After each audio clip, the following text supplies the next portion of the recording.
Boa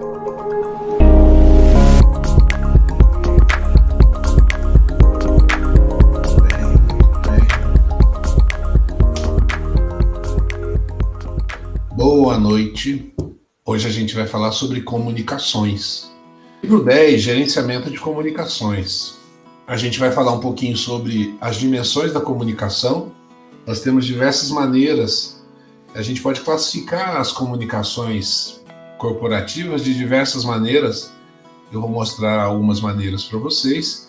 E depois a gente vai falar sobre um modelo básico de comunicação antes de entrar diretamente no assunto, que é o gerenciamento das comunicações. Aqui no gerenciamento nós temos só três processos, que é planejar, gerenciar e monitorar. Tranquilo, né? O planejar é do grupo de planejamento, gerenciar é da área de execução e monitorar é da área de monitoramento e controle. Dimensões da comunicação. A gente pode dividir comunicação de diversas maneiras, e a gente tem aqui 6 maneiras de dividir a comunicação corporativa. A gente tem comunicação interna, que é dentro da empresa, e comunicação externa, que é entre a empresa e grupos externos. A gente tem a comunicação formal, que pode ser interna ou externa, é aquela que segue o organograma da empresa, e a comunicação informal, que normalmente é interna. Quando você vai fazer comunicação externa, ela sempre é formal. Ou pelo menos tem que ser, para você não ter problema, né? A comunicação vertical, se você imaginar o organograma, é aquela que vai de baixo para cima e de cima para baixo.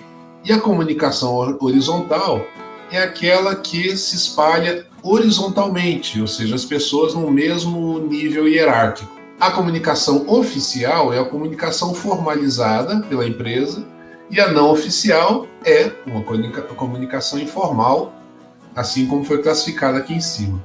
A escrita, ela pode ser formal ou informal, oficial ou não, mas a comunicação escrita é muito importante. E a oral, o gerente de projetos deve se comunicar oralmente com as pessoas da empresa.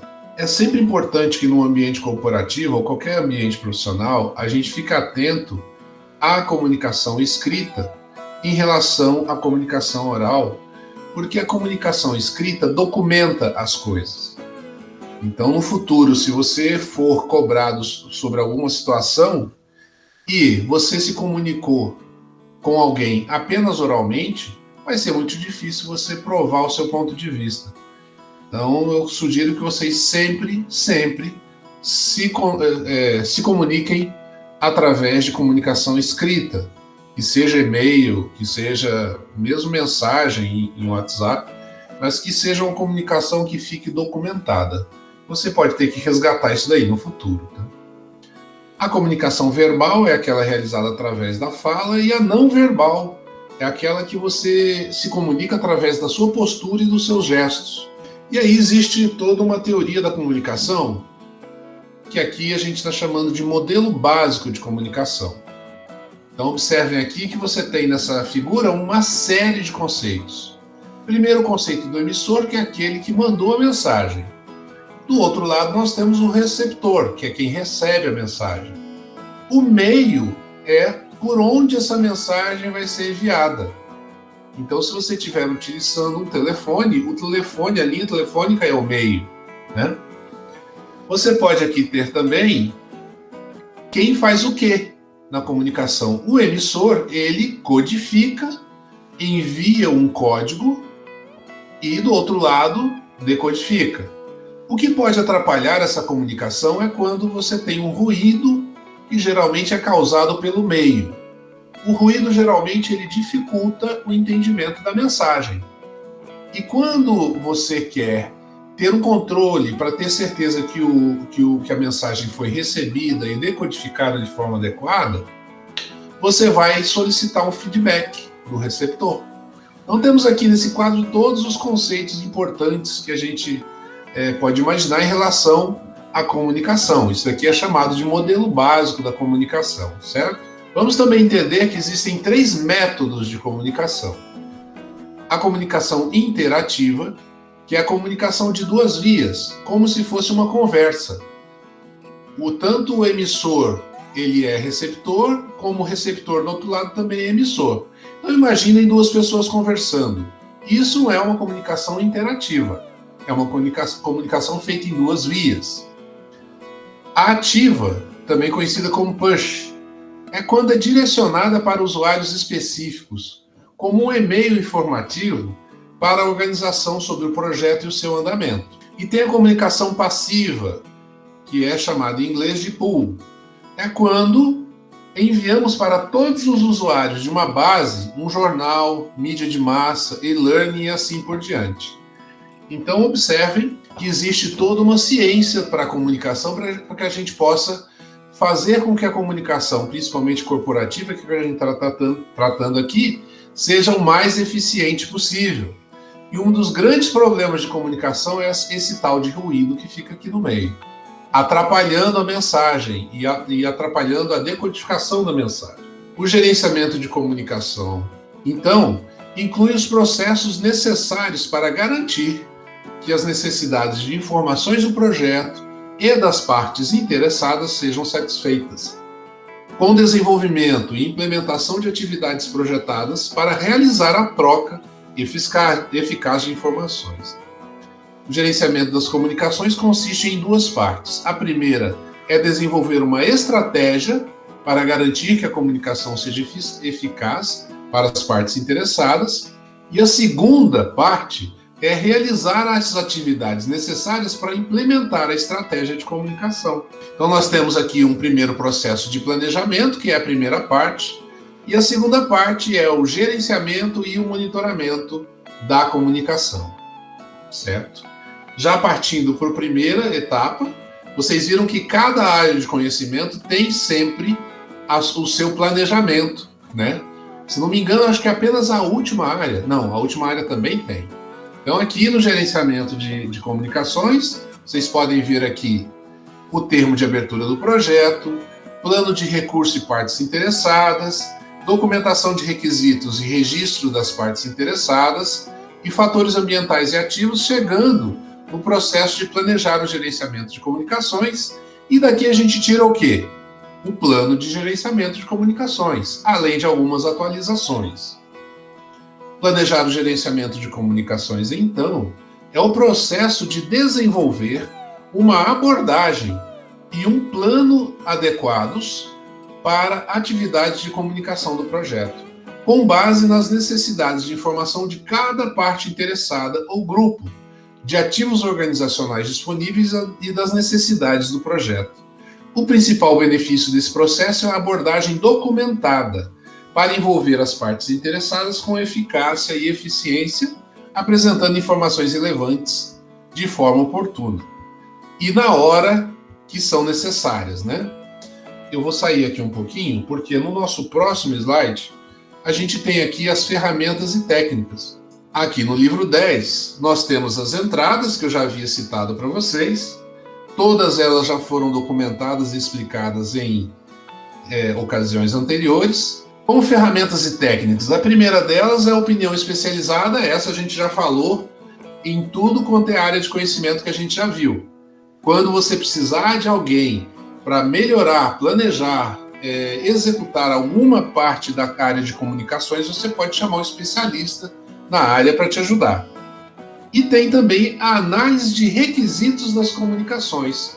Essa é uma técnica nova que a gente vai verificar agora. A análise de requisitos de comunicações determina as necessidades de informações das partes interessadas no projeto. Esses requisitos são definidos pela combinação do tipo e do formato das informações necessárias para uma análise do valor dessas informações. Então, observem, as partes interessadas são todos aqueles que são ou influenciados ou influenciam o projeto de alguma forma. O gerente do projeto, eu estou considerando aqui que vocês estão fazendo essa disciplina para se tornarem gerentes de projetos. O gerente de projeto, ele tem que ter a noção de que informação precisa ser entregue, para quem, em que momento e de que forma. Vai ser e-mail? Vai ser um documento impresso via correio? Vai ser uma newsletter?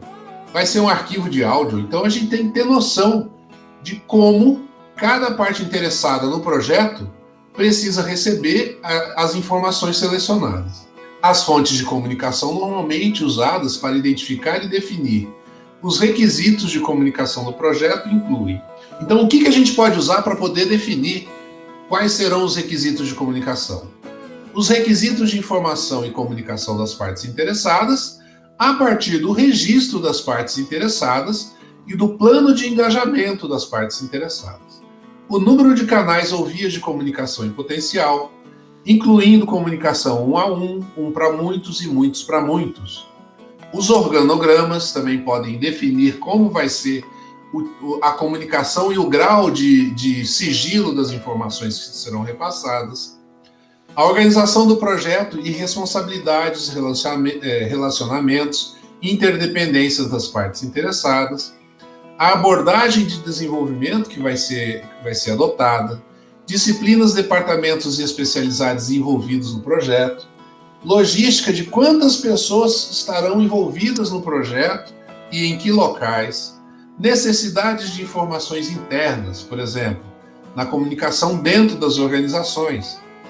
Necessidades de informações externas, por exemplo, na comunicação com a mídia, com o público, com os contratados e, finalmente, requisitos legais. A análise de requisitos de informações é uma técnica, uma ferramenta a ser utilizada aqui para o planejamento do gerenciamento de informações, mas tem muitas outras. Tem as tecnologias de comunicação que a gente já viu anteriormente e tem os modelos de comunicações. Esse a gente ainda não viu. Os modelos de comunicações podem representar o processo de comunicação em sua forma linear mais básica. A gente já falou sobre isso porque a gente apresentou para vocês há uns 3 slides atrás, o modelo básico de comunicação. Ele está, de certa forma, representado aí, mas aqui ele está um pouco mais sofisticado. Vamos dar uma lida aqui. O processo de comunicação em sua forma linear mais básica, emissor e receptor. Em uma forma mais interativa, que abrange o elemento adicional de feedback. Então aí a gente tem o emissor, o receptor e o feedback. Ou em um modelo mais complexo, que incorpora os elementos humanos dos emissores ou receptores, e tentativas de mostrar a complexidade de qualquer comunicação que envolve pessoas. Nesse caso mais complexo, vocês podem ver aqui, quer dizer, vocês não podem ver aqui porque está muito pequenininho. Deixa eu aumentar, vai ficar mais fácil de vocês verem. Vocês podem observar aqui que aqui a gente tem o meio, a gente tem o ruído, a gente tem a mensagem, a gente tem o feedback voltando, a codificação e a decodificação, o emissor e o receptor. O que está sendo incluído aqui?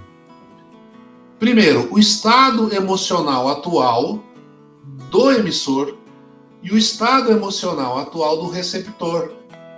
Isso passa a ser uma informação importante para o modelo, porque a gente pode concluir que, às vezes, naquele momento não é o melhor momento para você enviar a comunicação. Um exemplo prático.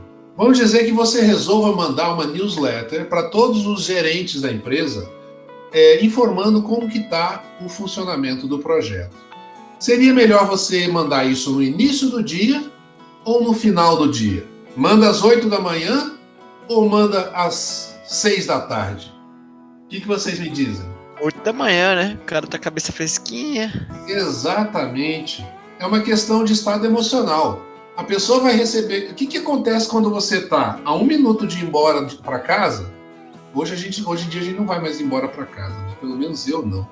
Mas quando você está a 1 minuto de ir embora para casa e você recebe um e-mail, porque você tem que ler a respeito do que está acontecendo com o projeto do fulano. É claro que você não vai estar com vontade de ler aquele e-mail, então o seu emocional não vai estar muito bom para receber aquela mensagem. Uma outra coisa importante é a questão cultural. A questão cultural envolve geracional, ou seja, qual é a sua idade, nacionalidade, ou seja, às vezes a pessoa não entende o que você está falando porque ela não conhece o português direito, ou as gírias que você incluiu naquela comunicação. A disciplina profissional da qual a pessoa faz parte Então, às vezes, você é engenheiro, se comunica com um monte de engenheiros e de repente chegam para fazer parte da sua equipe. Você vai ter um problema aí, um problema cultural, porque você vai ter uma certa dificuldade de comunicar com essa pessoa. E ainda a questão de gênero. Você tem lá uma equipe de pedreiros, mestres de obras, engenheiros construindo um prédio. E aí chega uma fiscal de segurança do trabalho para trabalhar na sua equipe, uma mulher. Pode ter certeza que você vai ter problema de comunicação. Com certeza vai ter problema de comunicação, porque as pessoas se comunicam de forma muito diferente numa situação onde só tem homens, né? Você vai ter problema de comunicação, com certeza.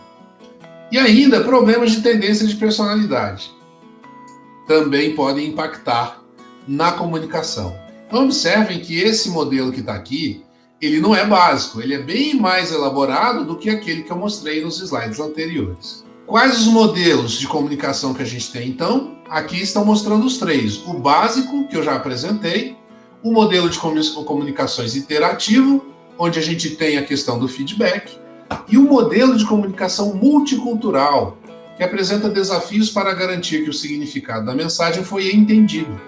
Diferenças em estilo de comunicação podem se originar em diferenças em método de trabalho, idade, nacionalidade, disciplina profissional, etnia, raça, gênero. Pessoas de culturas diferentes se comunicam usando linguagens diferentes. O modelo de comunicações mostrado na figura incorpora a ideia de que a mensagem em si e sua forma de transmissão são influenciadas pelo estado emocional atual, o conhecimento, o histórico, a personalidade, a cultura e pontos de vista do remetente. De forma semelhante, o estado emocional, conhecimento, histórico, personalidade, cultura e pontos de vista do receptor influenciarão como a mensagem é recebida e interpretada e contribuirão para barreiras ou mesmo ruídos. Então, modelos de comunicação é uma coisa que também deve ser levada em conta na hora de fazer o gerenciamento da comunicação corporativa. E a gente tem também métodos de comunicação. Há vários métodos de comunicação para compartilhar informações que podem ser classificados como comunicação interativa, comunicação passiva, comunicação ativa. Então nós temos aqui como exemplo de comunicação interativa: reuniões, telefonemas, mensagens instantâneas, videoconferência, comunicação ativa, cartas, memorandos, relatórios, e-mails, fax, correios de voz, blogs, comunicados à imprensa. E comunicação passiva: portais de web, sites de intranet, e-learning, banco de dados com as lições aprendidas e repositórios de conhecimento. Então, diferentes abordagens devem ser aplicadas para atender às necessidades das principais formas de comunicação definidas no plano de gerenciamento de comunicações. E aí a gente tem comunicação interpessoal, são as informações trocadas entre indivíduos, presencialmente, geralmente. Comunicação de grupos pequenos, ocorre em grupos de 3 a 6 pessoas. Comunicação pública, um único palestrante fala para o grupo. Comunicação de massa, praticamente não há vínculo entre a pessoa para quem as informações são direcionadas e os grupos grandes. Redes de comunicação de computação social, apoia tendências de comunicação emergentes de muitos para muitos, suportadas pela tecnologia ou mídia de computação social. Métodos de comunicações incluem quadro de aviso, boletim informativo, revista interna, revista eletrônica, carta para funcionários ou voluntários, comunicados à imprensa, relatórios anuais, e-mails intranets, portais da web, conversas por telefone, apresentações, sínteses para equipes chamadas de briefings, reuniões de grupo, grupos de discussão, reuniões presenciais, formais ou informais, grupos de consulta ou fóruns de funcionários e tecnologias e mídias de computação social, ou seja, redes sociais de modo geral. Além dos métodos de comunicação, a gente também tem as habilidades interpessoais e de equipes, e aí uma especificamente que a gente não falou ainda, a avaliação de estilos de comunicação. Uma técnica usada para avaliar os estilos de comunicação e identificar o método, formato e o conteúdo de comunicação preferido para as atividades de comunicação planejadas, usada com frequência com partes interessadas que não apoiam. Esta avaliação pode seguir uma avaliação de engajamento de partes interessadas para identificar lacunas no engajamento dessas partes, que requeiram atividades e artefatos de comunicação adequados adicionais. Então você vai avaliar que estilo de comunicação você deve utilizar com aquelas partes que estão sendo influenciadas pelo projeto, mas que não apoiam o projeto. Então você tem que ter toda uma técnica para poder avaliar que estilo de comunicação você deve utilizar. Além disso, a questão da consciência política, saber dentro da empresa onde o poder está localizado, isso já tinha comentado com vocês, e também a consciência cultural. A consciência cultural é a novidade. A consciência cultural, então, é o entendimento das diferenças entre indivíduos, grupos e organizações e adaptação da estratégia de comunicação do projeto no contexto dessas diferenças. Essa conscientização e quaisquer ações consequentes minimizam equívocos e falhas de comunicação que possam resultar de diferenças culturais dentro da comunicação de partes interessadas no projeto. A consciência cultural e a sensibilidade cultural ajudam ao gerente de projeto a planejar comunicações com base nas diferenças culturais e nos requisitos das partes interessadas e dos membros da equipe. Vou dar um exemplo muito recente agora, muito recente mesmo. O governo federal passou a distribuir um auxílio emergencial. Mas para que você conseguisse o auxílio emergencial, você tem que se cadastrar via celular num aplicativo da Caixa Econômica Federal. Acontece que quem está precisando de um auxílio emergencial não tem dinheiro nem para ter um celular. Então já começou completamente errado a estratégia de comunicação. Eles não pararam para pensar na questão cultural, né, dessa iniciativa. Na representação de dados, a gente também tem um elemento novo aqui, que é a matriz de avaliação do nível de engajamento das partes interessadas, que é o 102. Uma matriz de avaliação do nível de engajamento das partes interessadas permite a comparação entre os níveis de engajamento atuais das partes interessadas e os níveis de engajamento desejados requeridos para a entrega bem-sucedida do projeto. Então, uma matriz está sendo mostrada aqui. Parte interessada 1, 2, 3. Deixa eu aumentar um pouquinho para vocês verem a tabela. Parte interessada 1, 2 e 3. A pessoa pode estar desinformada sobre o projeto, resistente ao projeto, isso já quer dizer que ela tem alguma informação, neutra, apoiadora do projeto ou liderança, que vai apoiar o projeto e botar ele para frente. E aí a gente tem aqui um C e um D, tá? O C quer dizer current em inglês, que é atual. Deveria ter se trocado por um A, né? E o D é de desirable, ou seja, de desejado. Então, o C é a situação atual da parte interessada 1. Ela está desinformada sobre o projeto. E na nossa estratégia de comunicação, a gente quer transformar essa parte interessada numa apoiadora. Então, o D de desejável está aqui na coluna do apoiadora, tá? Então, essa matriz ela é bem bacana para quem está fazendo o planejamento de comunicação do projeto, né? E o que está sendo descrito aqui é justamente isso. O nível de engajamento das partes interessadas pode ser classificado como desinformado, resistente, cientes do projeto e dos impactos potenciais, mas resistentes a qualquer mudança. Neutro, não apoia nem resistem. Apoiadora, cientes do projeto, dos impactos potenciais e apoiadoras do trabalho e dos seus resultados. E líderes, cientes do projeto dos impactos potenciais e engajadas ativamente para garantir que o projeto tenha êxito. Então a gente tem aqui o C, que representa o nível de engajamento atual de cada parte interessada, e D, que indica o nível que a equipe de projeto avaliou como essencial para garantir o êxito do projeto. Eu acredito que para esse processo as técnicas acabaram. Ainda tem reuniões aqui, mas reuniões a gente já tinha comentado lá no começo.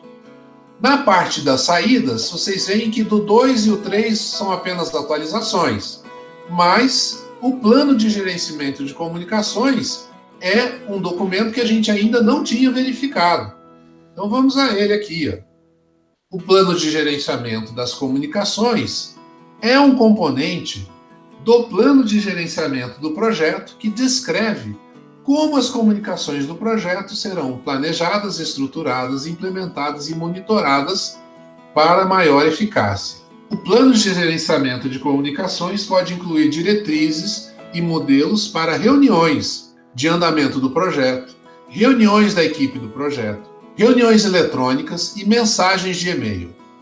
O uso de um site e de um software de gerenciamento de projetos pode ser incluído caso sejam usados no projeto. E o plano contém as seguintes informações: requisitos de comunicação das partes interessadas, informações a serem comunicadas, incluindo idioma, formato, conteúdo e nível de detalhes, processo de escalonamento, ou seja, o que vai ser distribuído para cada nível hierárquico, motivo da distribuição daquelas informações, intervalo de tempo e frequência, pessoa responsável por comunicar, pessoa responsável por autorizar a liberação das informações, pessoas que receberão as informações, tecnologias usadas para transmitir as informações, recursos alocados para as atividades de comunicação, como tempo e orçamento, método para atualizar e refinar o plano de gerenciamento de comunicações, glossário da terminologia comum, diagrama de fluxo de informações no projeto, restrições derivadas de leis e regulamentos específicos, tecnologias e políticas organizacionais. Então, o plano de gerenciamento de comunicações é um documento bem completo, que é gerado justamente por esse processo que a gente acabou de analisar. O próximo processo é o processo de gerenciar as comunicações. Ele recebe o plano de gerenciamento do projeto, vários documentos de projeto, o processo de monitorar e controlar o trabalho de projeto também manda para cá os relatórios de desempenho, e isso gera, além de um monte de atualizações, alguns documentos. Um documento especial que é o resultado desse processo, que é comunicações do projeto. Então vamos dar uma olhada. Então, gerenciar as comunicações é o processo de assegurar a coleta, criação, distribuição, armazenamento, recuperação, gerenciamento, monitoramento e disposição final e adequada das informações do projeto. O principal benefício desse processo é que possibilita um fluxo de informações eficiente e eficaz entre a equipe do projeto e as partes interessadas. O processo de gerenciar as comunicações identifica todos os aspectos da comunicação eficaz, incluindo escolhas de tecnologias, métodos e técnicas apropriados. Além disso, deve permitir flexibilidade nas atividades de comunicação, habilitando ajustes nos métodos e técnicas para acomodar as mudanças nas necessidades das partes interessadas e do projeto.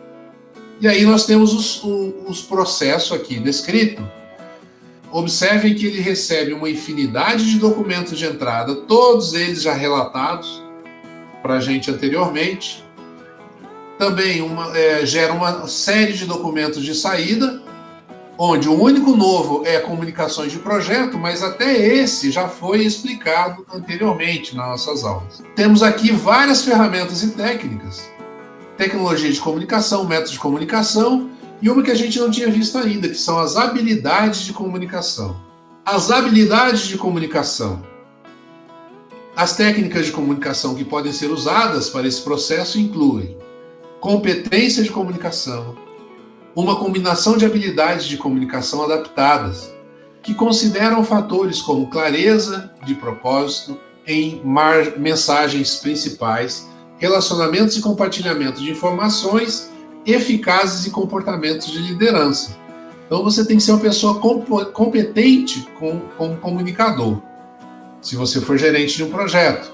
Mas isso, não se preocupe, porque isso é o tipo de coisa que a gente exercita, que a gente aprende. Feedback. Feedback são informações sobre reações a comunicações, uma entrega ou uma situação. O feedback apoia a comunicação interativa entre o gerente de projeto, a equipe e todas as outras partes interessadas no projeto. Os exemplos desse tipo de comunicação que adota o feedback seria coaching, mentoria, negociação. Comunicação não verbal. Exemplos de comunicação não verbal incluem linguagem corporal apropriada para transmitir significado com gestos, tom de voz e expressões faciais. Para você melhorar isso, você tem que fazer um curso, tá, de comunicação não verbal. Existem cursos para isso. Espelhamento e contato visual também são técnicas importantes. O que quer dizer espelhamento? Para que você convença a outra pessoa de algo, o ideal é que você se comunique com ela na mesma forma que ela se comunica com você. Para mostrar para ela que você é um do grupo. Ao você fazer parte daquele grupo, a mensagem que você tem para passar, ela chega com mais facilidade. Ela é aceita com mais facilidade. E o contato visual, ele é importantíssimo em qualquer conversa. Você nunca conversa com alguém sem olhar diretamente para os olhos dessa pessoa. Isso daí não sou eu que estou falando. Quem falava era o meu pai e o meu avô. Você tem que ter contato visual com as pessoas que você está conversando, olhar diretamente nos olhos da pessoa.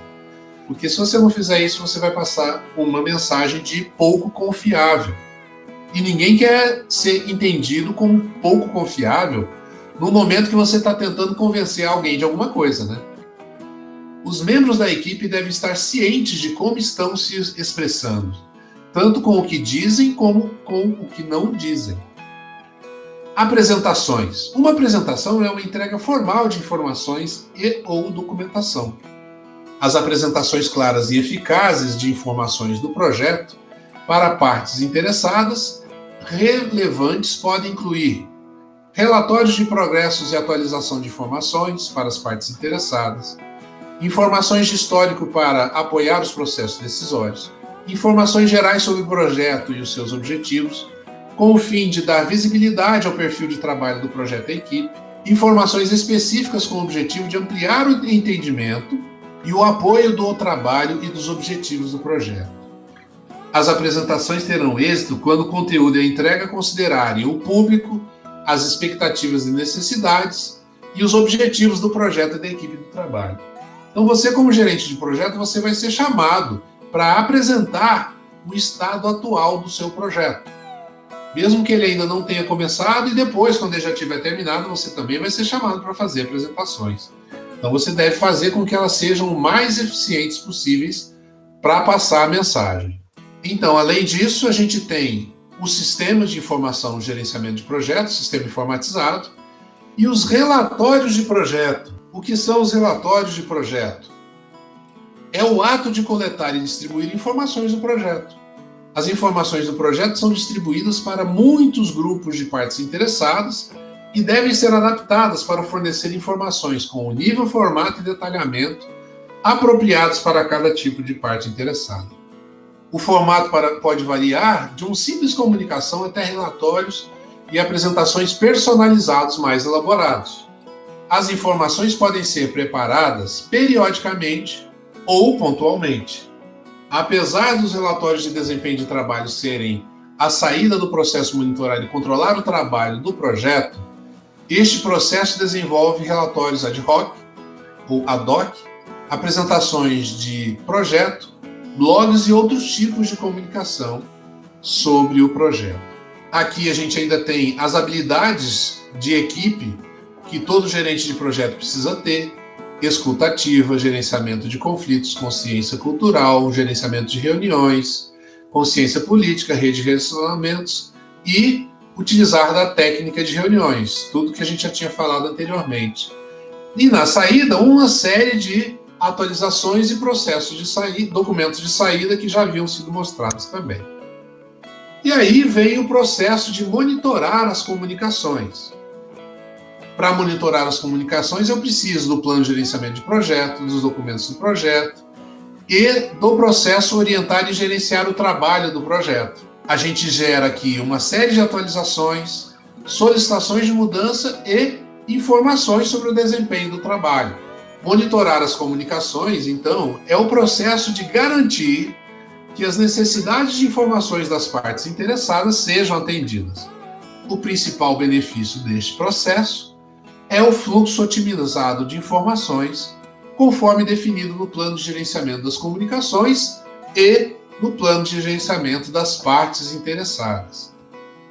Finalmente, o processo de monitorar as comunicações recebe como entrada gerenciamento de recursos, plano de comunicações, plano de partes interessadas, registro de questões, registro de lições aprendidas, comunicações do projeto, dados do desempenho do trabalho.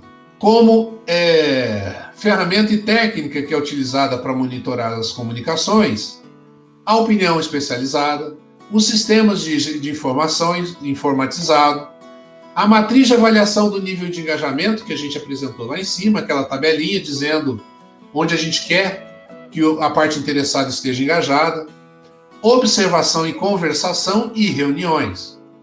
Como saída, a gente tem uma infinidade de atualizações e, principal delas, informações sobre como está indo o trabalho, ou seja, como está indo o desempenho do trabalho, propriamente dito. E aí, eu encerro o nosso conteúdo a respeito da área de conhecimento de comunicações.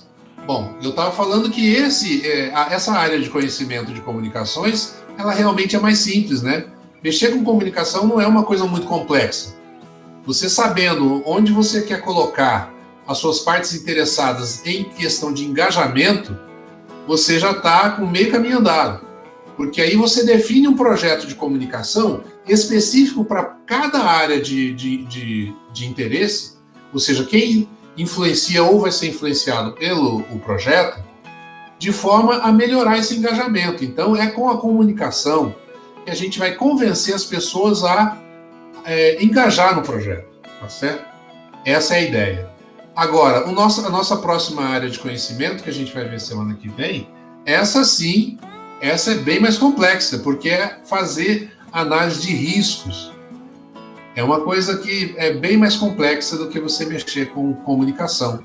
Aí são muitos processos, se não me engano, são 7 ou 8.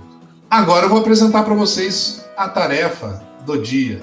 Elabore um planejamento de controle de qualidade. O planejamento de gerenciamento da qualidade descreve como o controle de qualidade será desenvolvido. Descreveremos uma auditoria, que é um processo estruturado e independente para determinar se as atividades do projeto estão cumprindo as políticas, os processos e os procedimentos da organização. O documento a ser entregue deve definir como será a auditoria do seu projeto. E como é que a gente faz isso? O que eu preciso é que vocês façam checklists, certo? Checklists de perguntas que vocês vão fazer durante o processo de auditoria. Entenderam? Para confirmar o desenvolvimento do projeto, por exemplo, requisito tal está implementado, aí tipo isso. Isso. E ele está implementado bem ou mais ou menos, quer dizer, que tipo de pergunta você faria se você fosse um auditor independente que precisasse auditar o seu projeto? Eu quero saber que perguntas vocês vão incluir nesse checklist de auditoria. Ok? Entenderam? Para vocês pensarem mais em quais possíveis perguntas vocês podem fazer, deem uma olhadinha lá na apostila anterior, que era justamente gerenciamento de qualidade. Não, era gerenciamento de recursos. De qualidade era anterior ainda, né? Parece que não há dúvidas. Mas a expansão de qualidade é tipo assim, então não é sobre uma checklist do que já foi feito, é uma checklist então sobre a qualidade do que já foi feito. O objetivo desse checklist, dessa auditoria, é determinar se o seu projeto ele vai conseguir atingir o nível de qualidade que você especificou. Entendi. Então você está atrás de saber se o seu projeto tem qualidade. Essa é que é a ideia. Tá? E aí você pode pensar, atraso na entrega do projeto também é falta de qualidade. Mas aí eu posso fazer perguntas então de baixo nível. Tal coisa funcionou de tal forma. Sim, quanto mais baixo nível for, mais eu acredito que mais bem feito vai ser o seu checklist. Porque aí vai ser mais específico no seu projeto. Não vai ser aquela auditoria genérica que pode ser aplicada a qualquer projeto. Vai ter muito mais valor se você fizer perguntas mais específicas no seu projeto. Beleza, professor. Vou começar aqui. Isso. Vocês têm até as 10h30 para elaborar esse documento. E eu também vou estar aqui até as 10h30 à disposição de vocês. Caso vocês não precisem de mim, até a semana que vem, então. Até na próxima segunda-feira.